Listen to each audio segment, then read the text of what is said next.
Ladies and gentlemen, Cavett Robert.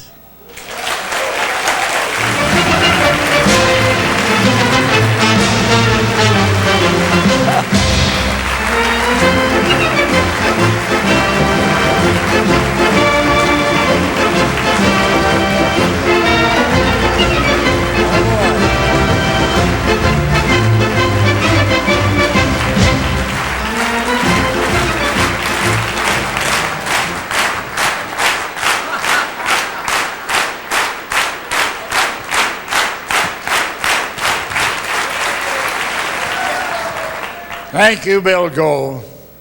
You know, everybody loves a beautiful introduction.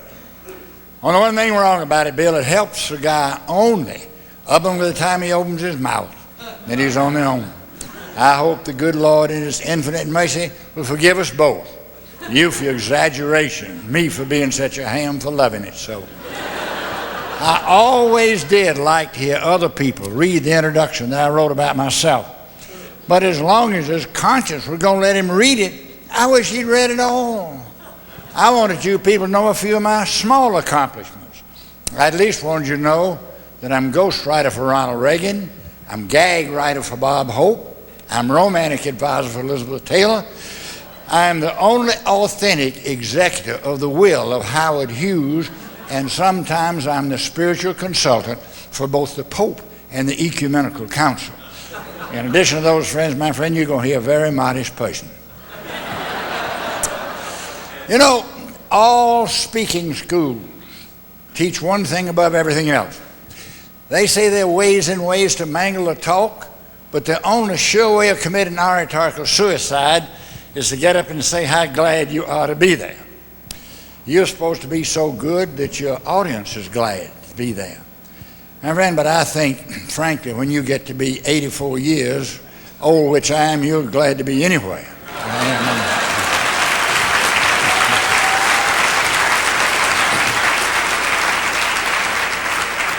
But frankly, you don't know how happy I am. I feel this is my family. The older you get, the more you need a family. Nothing has pleased me as much the last few days than going down the hall and having some come up and said, you know, I'm a new person. This is the first time I'd like to shake your hand. I mean, this is the first time I've been on the program, the regular program, for over 10 years. Now, 10 years ago, I knew practically every member of the National Speakers Association. Now, I don't know very many of them at all. And so it does please me so very much when I meet a lot of members of this great family. I was out speaking last month, so help me God. 2 people came up to me on different occasions and said, you know, you ought to join the National Speakers Association. They did, so help me God.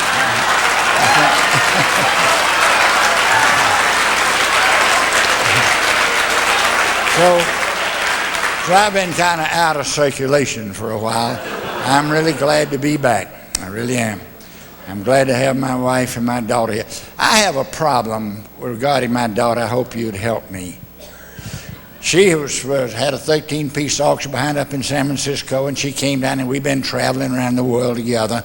And Graham had us over in New Zealand. We've been all around. But I went to a school, Washington Lee University. It was called Washington College until the end of the Civil War. And then Robert E. Lee became the president, and they changed it to Washington Lee University. And my brother-in-law was president of it for 20 years, and my sister let me come there and stay free in the home, the president's home, and I slept for 3 years in the room that Robert E. Lee died in. And it was hallowed ground. So I named my daughter after Robert E. Lee. Her name is Lee E. Robert. Now she gets out and goes down in South Carolina, Mississippi, Alabama, all those. And she opens her speech by saying, my name is Lee E. Robert. That's Robert E. Lee backwards. Now she gets applause there. But what I want you to help me to sell home the idea, for goodness sake, don't do that above the Mason-Dixon line, because I was up in Pennsylvania with her not long ago, and she's told that story, and they treated her like she was an illegitimate child at a family reunion or something. She's got, so they're going to help you. Never let you do that. You know, when Del Webb and Dan Toppin bought the Yanks, they came to Phoenix for the first few years of their spring training. And I got to be a great friend of old Casey Stengel. We used to go out and hunt dove a lot. We have a little group called the Thunderbirds. We put on the Phoenix Open every year. We put on a little honorary banquet one night to him, and he told a very provocative story. He told about the young bonus baby, the ball player, had his first great opportunity up at the big league club. And what he lacked in experience, he more than made up in enthusiasm. He wanted to get in that game in the worst way. He kept saying, "Send me in, coach, send me in." The coach said, "Now look, son, be patient. We got to win this. We can't gamble on you. Why, if we sent you in there and you struck out, they would boo you, they would throw Coke bottles and chase you out of the park." Still he kept begging. Ninth inning, bases loaded, score tied. He got on his knees. He says, "Coach, please send me in there. I know I can hit that ball." The coach turned to his assistant and said, "Hey, this kid believes in himself. You know, maybe he's right. We're wrong. We better set him in there." So they set him in there. But sure enough, he struck out. Everybody began booing, throwing Coke bottles. Coach went over and grabbed him by the collar and said, "Son, let this be a lesson. You hear those boos?" He looked up and said, "Coach, they're not booing me. They love me. They are booing you for sending me in on this damn thing." Well, I want to say this. I have looked forward so much to this. I love you. I really do. All of you. It's been the happiest few days. And I'm going to ask a favor of you. I haven't spoken to this big group in a long time. And if I lay an egg, please love me and just boo the program committee for bringing me here. Would you do that on this same time?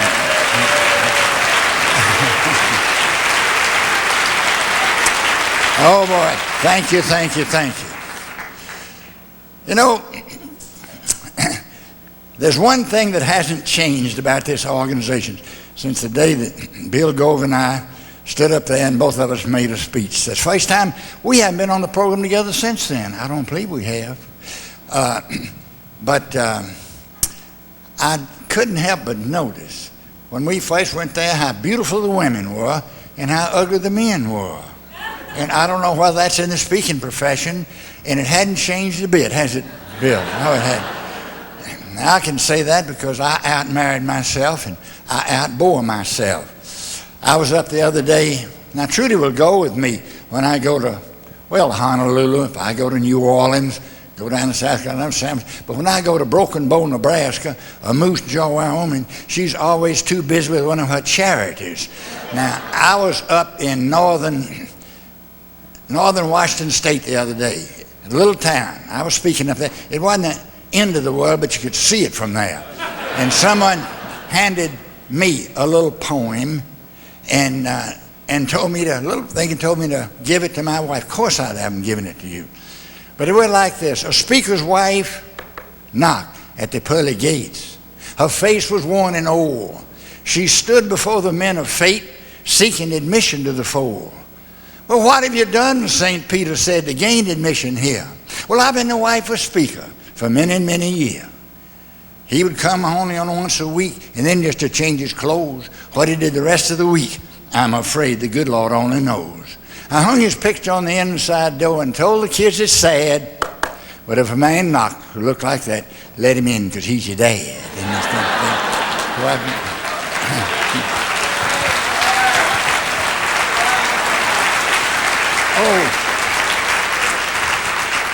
Oh, you're a great audience. Bill, if we'd read the dictionary before this group, they'd applaud us. I really do.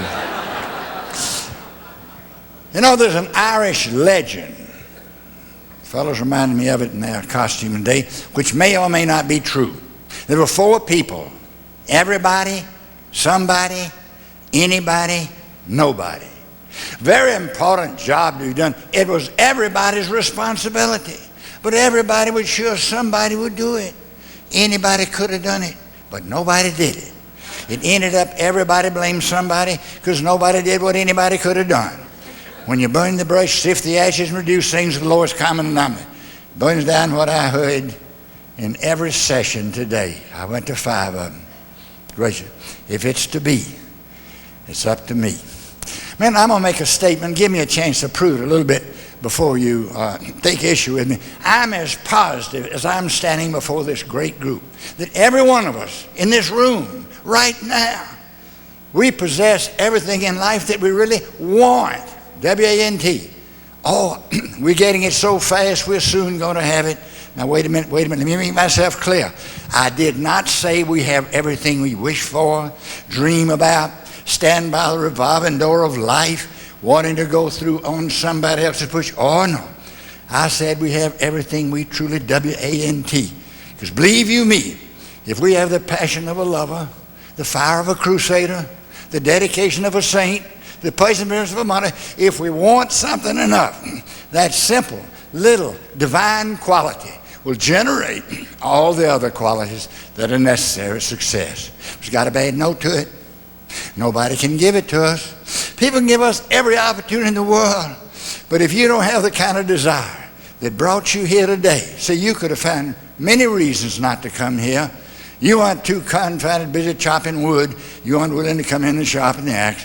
You deserve success. Oh, my friend, please remember this. Ain't bad English, good philosophy. There ain't no such thing as a free meal. If you think you're going to get something for nothing, you know who gets something. You know who gets nothing. I have an uncle, my favorite uncle, 300 pounds, alcoholic, lives in Jackson, Mississippi. He's starved to death, except he just visits his relatives all year long. I think our month comes in August this year, doesn't it, Trudy? I love that. But he's always sitting around so happy saying what he going to do when his ship comes in. Hell, he never sent one out. It's the only sure way of missing the boat. And I just stand before this assembled aristocracy of dedicated talent. I said, oh, I'm so proud to be here. And I want to tell you what I want to do. I want to mention a little philosophy as old as time itself, strong as the law of gravity. You can't avoid it. You can't evade it. You can't escape it. You've got to accept it and live by it. It's called the law of replacement. If you look back over your life right now, and if you're honest about it, you do not have one confounded thing of any value that you didn't give up something in order to get it. The law of replacement. Let me give you an example. I know some of you remember 5 years ago, I weighed 235 pounds. I decided I wanted to reduce, but I wasn't willing to live by the law of displacement. I didn't want to give up pile of mold, strawberry shortcake. I can't say those things without my mouth watering. I put little signs around the house. A moment on the lips, forever on the hips. If it tastes yummy, goes to the tummy. I even had prayers. I really did. Tempt me not with French cuisine. Made me blind to candy machines. My wife tried to help me, but she couldn't watch me 24 hours a day. I remember her favorite little prayer on the refrigerator. I can see it now. Dear Lord, please do not let the light of my life be the bulb in the refrigerator. My word of honor, I put on 10 more pounds. Then I got a little help, inside out. I was speaking in Houston, Texas to the American,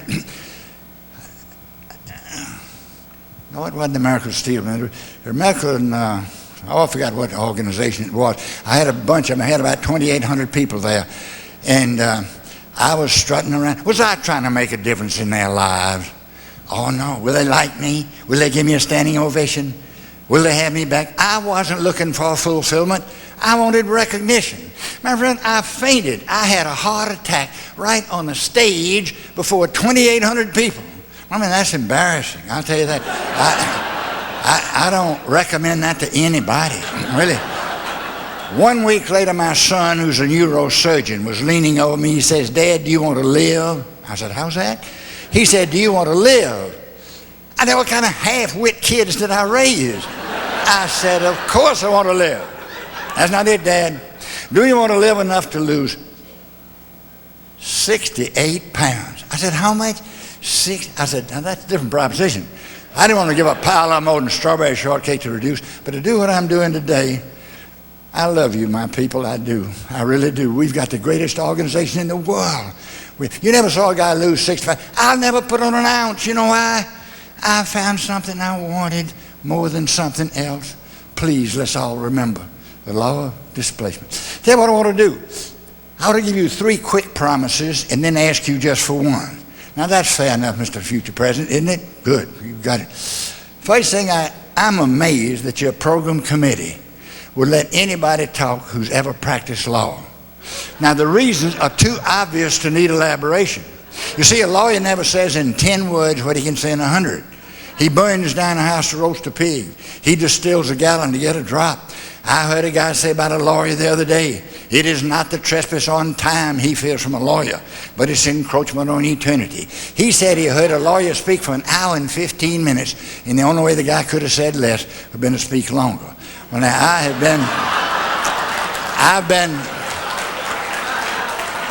I've been a lawyer for 62 years. I've been a member of the Virginia bar, New York bar, and the Arizona bar. But I promise I'm not going to steal one more of those non-refundable fragments of eternity been allocated to me. I'm going to try to follow the philosophy the fellow says, dear Lord, seal my lips on the recital of endless details, give me wings to get to the point. I always know Mississippi philosopher said, when you're done pumping, for goodness sake, let loose of the handle. So I'll tell you this, when my time is up, all hell breaks loose right here, so you won't have to worry. The second promise I make to you is this. I'm not going to stand here and tell you how to run your life or operate your business. Long ago, I joined these disciples who feel a man should never give good advice until he's too old to set a bad example. Now, I'm not quite that old, but there's certain things that I do have to give up. You find your sins start deserting you long before you're ready to give them up. You find out just about the time you learn how to play the game, you're too old to make the team. I had it brought so vividly to me. Practically every year, for many, many years, I've gone out to Hawaii and spoken to the real estate people of the 4 islands. I was out there on my 83rd birthday last year, November the 14th, and I spoke, and they gave me a birthday party, gave me a luau. You ever been to a luau? All the dancing, fancy, and carrying on, and everywhere you look, free lemonade, free lemonade, free lemonade. I found out the next morning they call them Mai Tais, Mai Tai. Gee, I tell you, I found out that day, my friend, if you're going to fly with the eagles in the morning, you better not hoot with owls all night. I was flying back to Phoenix on the plane the next morning, and I was sitting right by a guy who'd been on the front row. He said, are you really 83 years old? I said, well, I certainly am. He said, I don't think I'd want to be 83. I said, boy, that's because you ain't 82 on that damn thing. But I tell you, I got back, and I had to have a 5-heart bypass, and they do you awfully bad down at the hospital. Went down to the Arizona heart surgeons hospital, and gee, they do you. They give you a private room and a public nightgown. In fact, they do give you a choice of long, medium, and don't reach for the cookies on that damn thing. But people were so sweet when I was there. Dr. Norman Vincent Peale, bless his heart, loved that man. I taught Sunday school in this church in New York, and he, old Graham, had us to do a trip all through. He set up in Australia, New Zealand, Hong Kong, and he's 94, and I'm only 84. I could hardly keep up with the man. And he says the minute he gets up, the little adrenaline starts flowing. He says he's just as young as his audience. He said, sometimes I have a hard time getting back to my seat. But he said, dear Cavett, I love you very much. We all love you. And we know that you're going to get well and get out. And he said, remember, if you love what you're doing and love people, age makes no difference. It's mind over matter. If you don't mind, it don't matter. John Hammond, during his show, he sent me a telegram in there too, and denied he did it until finally his wife admitted that he did. He said, Cavett, I got good news and bad news for you. We love you. We know you're going to get well. And I have a chorus of dancing girls to entertain you when you get out. That's the good news. The bad news is they're all your age. Well, I'm going to ask you one more promise, then I'm going to ask you for one. I'm not going to stand here and try to predict the future. You don't know what the future holds, and neither do I. All we know, we got to face it with hope, faith, and courage, because that's where you and I are going to spend the rest of our lives. passes on the prologue, the future's yet to be. It's not going to be easy. We can hear more about consumerism, ecology, unemployment, inflation, pollution. If we think consumerism is a thorn in our side today, my friend, it's going to be a pistol in our back tomorrow. But that's the name of the game. We grow strong in the crucible of adversity. Hardships are the brazier that give the sharp edge to courage. All we have to do is been taught so well in this great organization. We've got to separate disappointment from discouragement. If we are disappointed time and time again, it means we don't have our ambitions high enough. But let us never get over into discouragement. There's a great difference between those two. You know, did it ever occur to you? Well, I was down in Florida the other day, and two multimillionaires, I was putting on a real estate seminar. So many of the people I go down nearly every year, and two said, you know, we're going to take. They made a lot of money in real estate. We're going to take a year off and take a trip around the world until they solve the problem of real estate financing. I couldn't believe it. My friend, listen. Who would need you and who would need if people didn't have problems? Problems, bless their heart. My gosh, I was over there the other day. Lee and I went over and we spoke in Disneyland. I think it was over there. And gee, it was so smoggy over there, you couldn't see across the street. Even the birds were coughing over there. But you know, that problem was born from the solution of another problem. And if you analyze it, every problem today was born from the solution of another problem. Thank God for the problem. If we didn't have that smog, well, what brought about it? No one ever traveled faster than a horse could run to the turn of the century. Then we discovered the car. We solved the transportation problem. But in so doing, we created another problem, polluted that. We'll solve that. But I'm sure that we'll be able to solve the problem brought about. I was invited the other day to go to Lexington, Kentucky, and speak to the Chamber of Commerce on the blessings of problems. And when I got through, a friend of mine who'd owned a horse in Kentucky today says, Cavett, you're so right. We not only try to solve a problem before we analyze it and know what it is, we do something worse than that. I said, what could be worse than that? He said, we often criticize the other guy before we take the time to find out what his problem is. He said, you know, my horse lost in the Kentucky Derby. I said, you bet I do. You told me to bet on it. He said, I just ate out my jockey's little heart before I took the time to find out what his problem was. I said, Jesus, you threw that race. I know you did. I was on top of the pavilion looking down. My horse came around that last curve just as we'd planned it. You know my horse was the best finisher. Then all of a sudden, as though the Lord answered a prayer, two horses opened up and left a perfect hole for you to go through. Jesus, why didn't you go through that hole? He said, I didn't ask him what his problem was. In broken English, he said, sir, did you ever try to ride a horse through a hole that was moving faster than your horse? He said, I didn't take the time to find out what the proposition was. And the one problem I want to ask, one thing I want to ask of you, favor. If any of you walk through any of these doors with any cloak of cynicism, a garment of sophistication, please take it off. Let your hair down, because we're all one big loving family. Oh, I think one of the greatest things about this organization is this. I'm not sacrilegious, but I do get pretty tired of hearing people repeat. Didn't Solomon say it? As a man thinketh, so is he. We become it, we think about it. Beware what you want, you'll get it. I mean, even my salespeople used to put a picture of a Cadillac up there, and boy, I'm going to get it someday. And that's fine, it's all right. That's self-fulfilling prophecy. But we don't stop there, not this organization. We take the next step, creative expectancy. We believe in each other. There is no power in the world that causes a person to work any harder than feel people whom he loves him, believe in him, don't want to let him down. On this trip that I took over with Dr. Peel, he went over a year early and set up prayer breakfasts around. And we'd go to those prayer breakfasts early in the morning, and everybody would stand up and give a one-sentence prayer and sit down. A little 14-year-old girl made my trip worthwhile over there. She got up with tears in her eyes. She says, dear God, help me to be the kind of person my dog thinks I am. My friend, I was on the board of directors of the utility company. I remember the president called a guy and said, Bill, look, we've been watching your department. You've taken your department out of the red into the black, and we think you can do it for our whole company. And we have unanimously selected you as executive vice president of this company. We know you're not going to let us down. That guy went out there with tears. He'd have died before he let us, and he didn't let us down. I really think it's one of the greatest things in the world that we all believe in each other. We take as much pride in other people's success as we do our own. I think it's really a great thing.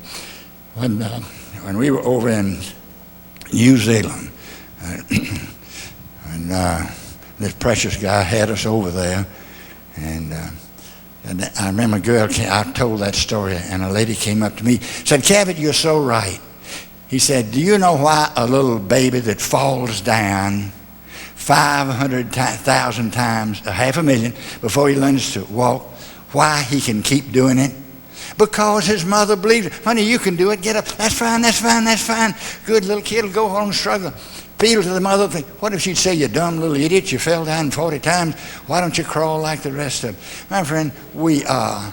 I go to certain companies, and I'm a member of a certain organization. They say, see that rascal over yonder? He got this business I should have gotten. We ought to throw him out. Oh, no. We believe in each other. That's what makes us great.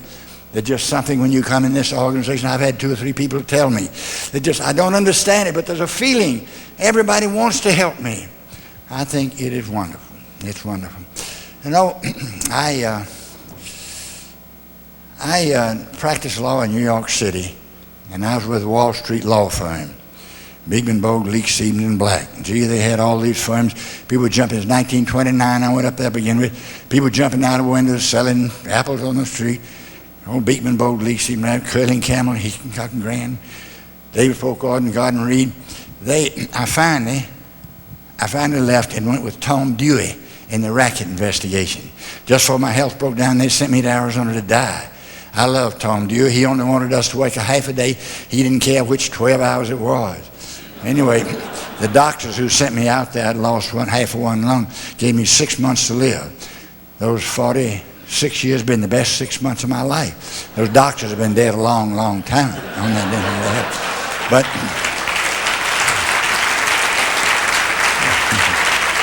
guys, I didn't know that was funny. I got to remember that and use it sometime. Tom Dewey had 19 of us under him. And I mean, he would take each one of us out to lunch once a month. I'll never forget the greatest day of my, well, I don't know any greater day of my life except when I finally got Trudy to marry me. She kept me waiting a year and never would tell me one way or the other. Finally, she told me. But this was August the 7th, 1935. Tom Dewey took me down to 120 Broadway to the Bankers Club. And there I heard the greatest people specialist, I think, of this century. I heard that great man make the last talk he ever made on this earth. Because exactly 11 days later, he and Wiley Post started around the world. They went in that great tragedy up in Alaska. You know who it was? Will Rogers. The person who never met a person he didn't love. Ever a stranger, just a friend he hadn't met. I'll never forget, I can see it now. All the years. It's the greatest incident of my life. Will Rogers got up, had his hand in his back pocket, walked around looking these bankers over. They were all looking at him like a tree full of owls. He didn't say anything for 30 seconds. I said, my gosh, the man's forgotten his speech. Then he smiled and said, listen. He said, folks, I don't know what you do for a living, and I couldn't care less. But I'm going to tell you one thing. Please remember this. If you want to be successful, you better know what you're doing. You better love it. You better believe in it. Don't try to heat an oven with snowballs. But my friend, the knowledge he referred to is knowledge of people. And he asked this simple question. Do you know how to get your message through to the other person? He said, I don't care how smart you are. You can be a walking encyclopedia of technical knowledge, but if you do not know how to break down the walls of resistance, keep open the channels of communication, you might as well not know it. And he knows, and he said the reason we all know it, but we don't use it. He said this, there's only one way to do it, and that's to let the other person realize you are interested in his or her problem. I mean, I didn't know what a problem was until a few years ago. A problem is the difference between what they got and what they want. And how do you solve a problem? Just bring the two together. And you can't bring the two together until what? Until you find out what they got and what they want. And how do you find out? Ask questions. Whoever asks questions controls the situation. My wife, bless her heart, I've never won an argument in my life with my wife. She never argues. She just asks questions. I came home the other night, and here was a bill for a new dress. I hit the ceiling. I said, sweetie, you know I'm not chintzy, but not another dress this month? Did she argue? Oh, no, she's a pro. Very sweet. She says, honey, don't you know we were out the other night, and you said how beautiful Ann was. You want me to look as nice as Ann, don't you? Now, if I say no, I bought a whole new set of problems. I will. In fact, and yet, if I say yes, I bought shoes, bag, hat to match. I find even my little granddaughters visit us the other day, and they've learned from their grandmother. One of them says, Granddaddy, can I have a Coca-Cola? I said, no, sweetheart, it'll take your appetite. Did she argue? Oh, no, she's a little pro. Very sweetly, she says, Granddaddy, will you answer a question? I said, sure, sweetheart. She says, why does a martini increase your appetite and a Coke takes mine? All I could say was, shut up and drink your Coke. Isn't that my friend?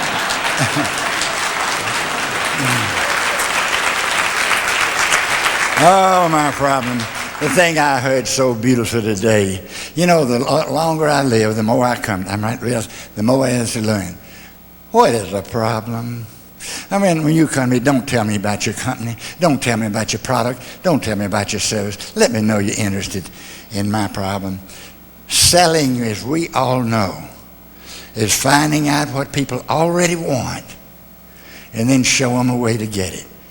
It's so simple, down to earth, the divinity of simplicity.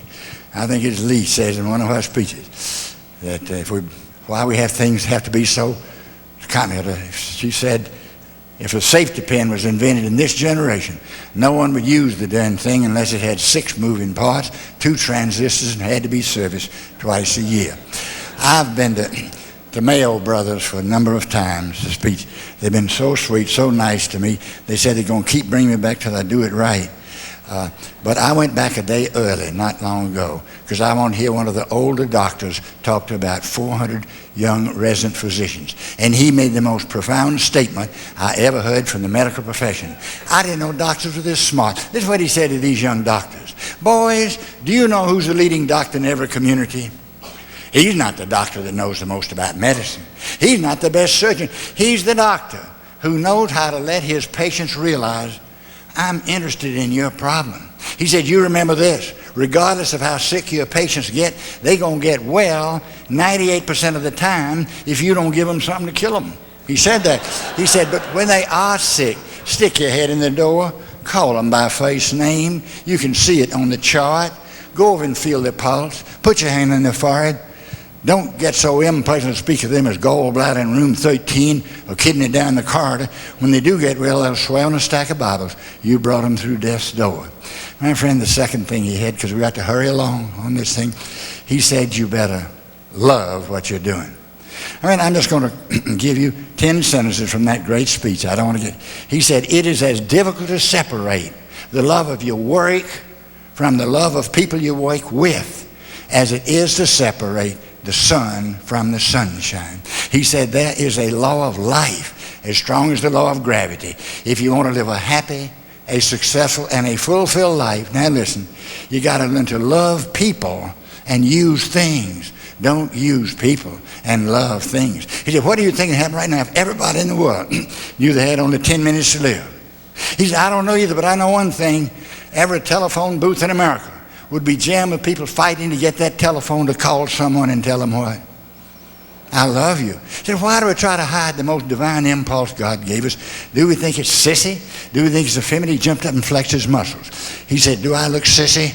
Do I look effeminate? He said, you better not think so, brother. I can lick in the man in the house. I think he could. He was an amateur boxer before he became a cowboy. Then he smiled and says, I'm not afraid to say, I never met a person in my life I didn't love. He said, every stranger just a friend I haven't met. Then he made the greatest remark I've ever heard in my life, and I've never heard it repeated. He said, the Bible says love your enemies. He says, just for practice, why don't you try it out on your friends for a while? So, I love you.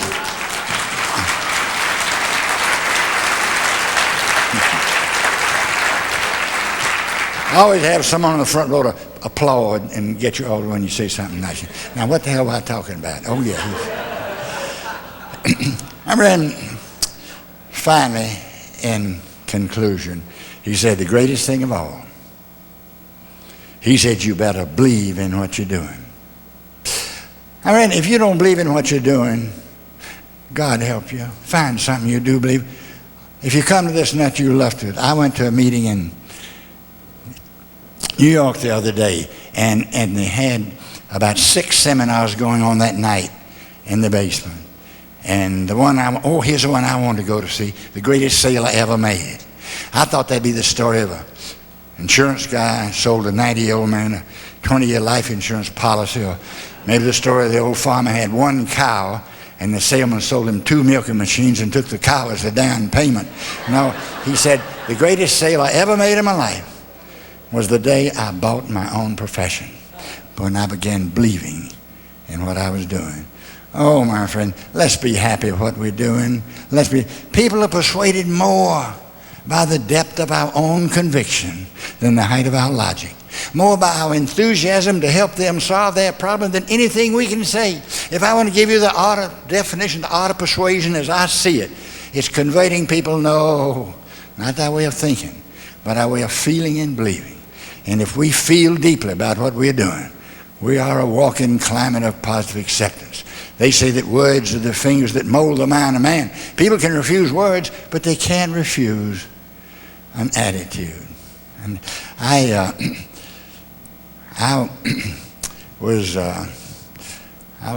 think it was in Houston, Texas. I was over there talking to a bunch of real estate not long ago, and I was flying back early in the morning.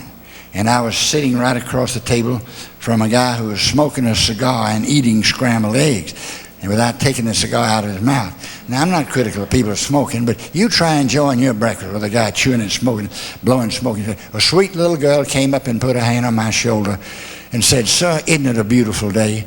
I looked around, it was. I said, "Honey, bless your heart. Thank you for reminding me. I'll remind myself tomorrow morning." She walked over to this turkey, put her hand on her shoulder, and says, "Isn't it a great day?" He never looked up from his scrambled eggs. He said, "What the hell is so great about it?" Very politely, but for me, she says, "Mister, you just ought to try missing a few, and you'd find out." I looked over there, and I said, "I finally found a guy who was weaned on a pickle." I say, "This guy has mental BO." I said, "I bet he just brightens up a room when he walks out of it. I bet he does. If he stops for a drink on the way home, the bartender asked him to leave at 5 o'clock so they could start the happy hour." My friend, please, let's follow this great advice. Let's know what we're doing. Let's love what we're doing. Let's believe in what we're doing. My friend, if we can follow that and find out how to be in the people business. Oh, this group, more than any group I've ever had in my life, believe in the people business. And the people. We can do that. We've got a ticket that'll take us anywhere in life we want to go. We have got a key that'll open the door to the miracle of life with its limitless possibilities. We got a carpet that'll take us to the great city of our dreams, our ambitions. It really put down. Let's please follow that. I want to end with one little experience that I had that changed my life. I went to a little school called Furman University in Greenville, South Carolina. In fact, really wonderful. In fact, Trudy's father taught me there. That's where I finally met her. I had a great professor called Frank Gaines there who taught us freshman English. There were 42 in the class. Remember that? I can name all 42 right now. I swear I can. Over 60 years ago, Riley Robert. The reason I can, he called on us in alphabetical order, and if you could remember when you were going to be called on, you only had to prepare yourself about once every 3 months. And if you weren't going to be there, you're supposed to tell the people down the line. Now, Dr. Gaines was always getting off on little spiritual talks. I've long ago forgotten what a nominative predicate is, a conjunctive mood. Glenn, can you tell me what it is? No, you might be able to do it. Let's go, Bill. You know what a dangling participle is? I can't even pause a sentence. But I do remember some of these spiritual talks, and one day he was talking about character, and I'd been to Sweetbriar College the night before to see the girl who's now my wife. And Raleigh and Riley didn't show up, and they didn't press the panic button.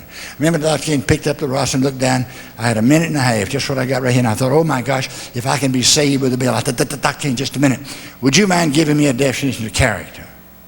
He walked around the room a couple of times, stopped in front of me, and pointed his finger at me and said, young fella, I don't know, but I'm going to give you a definition that I want you to keep until you can get one better. This definition has done more to help me in my life than any philosophy I've ever found.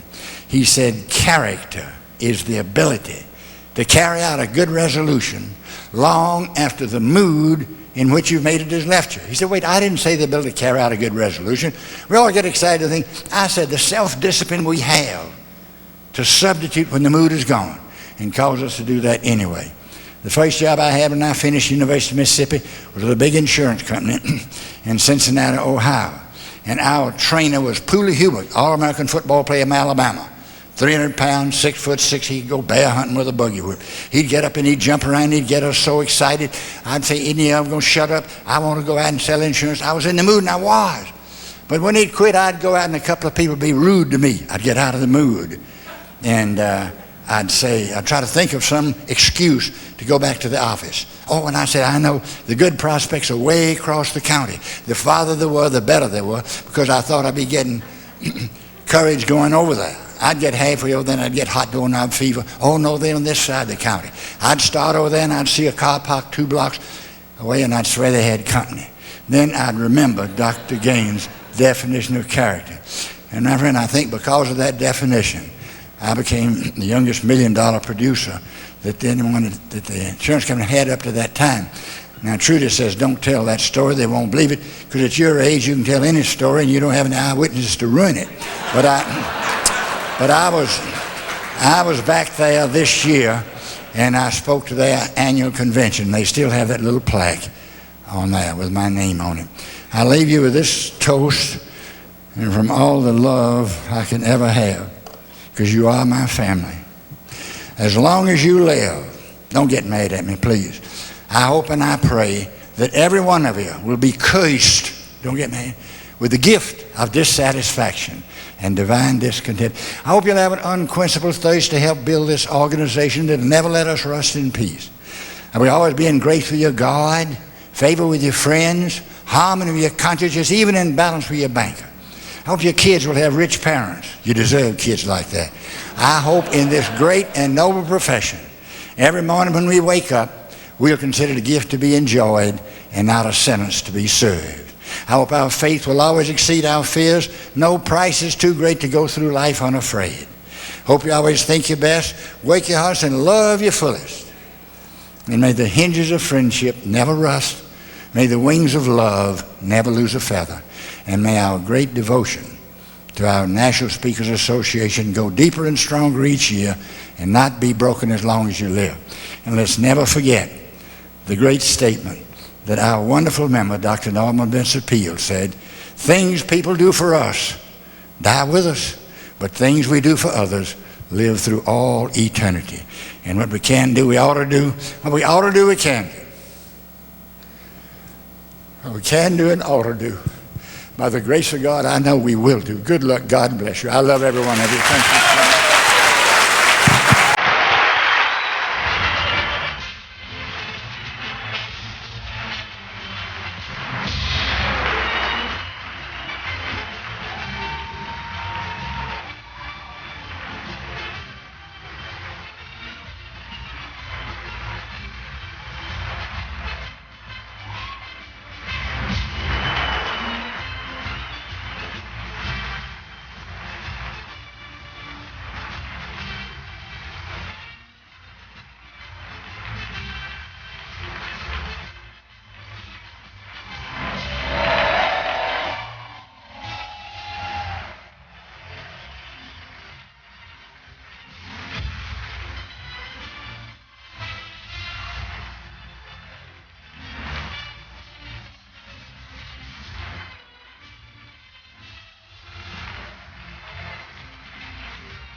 We're on the money here, and the main event, the reception, is 6 o'clock. And let me just remind you, I've been through some exciting times here.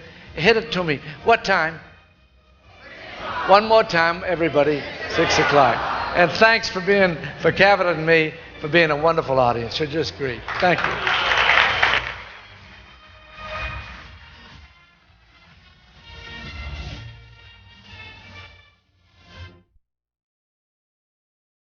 A tradition. People always kind of thanking me, saying, oh, how wonderful it was that you started. And I've often thought of this.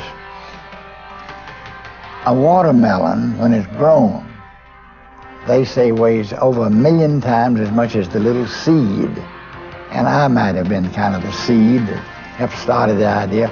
But we brought in some of the finest people in the world, and they all want to help everyone else, put their right, caring, sharing, hugging, loving. It's like one big family. It really is. And it's going to continue to grow and grow. I'm just amazed every time I go to a meeting to see how new people come in. And how do you come in? Well, so-and-so was my mentor, and he brought me in. And he's teaching me. And as long as we try to help each other, and we call it that we want to not fight over the pie, but just make a bigger pie, and we all get a slice out of it.